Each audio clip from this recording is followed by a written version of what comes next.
ಹರೇ ಶ್ರೀಕೃಷ್ಣ. ಶ್ರೀಮದ್ ಭಗವದ್ಗೀತೆ ಅಧ್ಯಾಯ 14 ಶ್ಲೋಕ 11. ಸರ್ವದ್ವಾರೇಷು ದೇಹೇಸ್ಮಿನ್ ಪ್ರಕಾಶ ಉಪಜಾಯತೆ ಜ್ಞಾನಂ ಯದಾ ತದಾ ವಿದ್ಯಾದ್ ವಿವೃದ್ಧಂ ಸತ್ವಮಿತ್ಯುತ. ಈ ಶ್ಲೋಕದ ಭಾವಾರ್ಥ: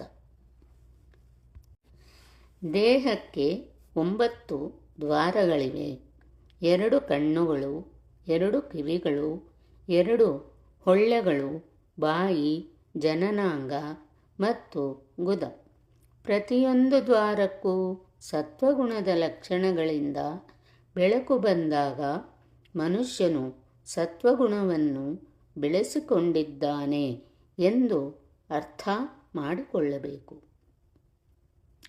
ಸತ್ವಗುಣದಲ್ಲಿ ಮನುಷ್ಯನು ವಸ್ತುಗಳನ್ನು ಸರಿಯಾದ ಸ್ಥಿತಿಯಲ್ಲಿ ಕಾಣಬಲ್ಲ, ವಸ್ತುಗಳನ್ನು ಸರಿಯಾದ ಸ್ಥಿತಿಯಲ್ಲಿ ಕೇಳಬಲ್ಲ, ವಸ್ತುಗಳನ್ನು ಸರಿಯಾದ ಸ್ಥಿತಿಯಲ್ಲಿ ರುಚಿ ನೋಡಬಲ್ಲ.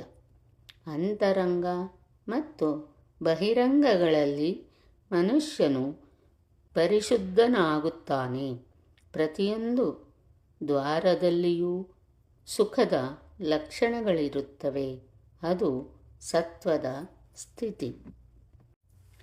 ದೇಹದ ಎಲ್ಲ ದ್ವಾರಗಳನ್ನು ಜ್ಞಾನವು ಬೆಳಗಿದಾಗ ಸತ್ವಗುಣದ ಅಭಿವ್ಯಕ್ತಿಯನ್ನು ಅನುಭವಿಸಬಹುದು.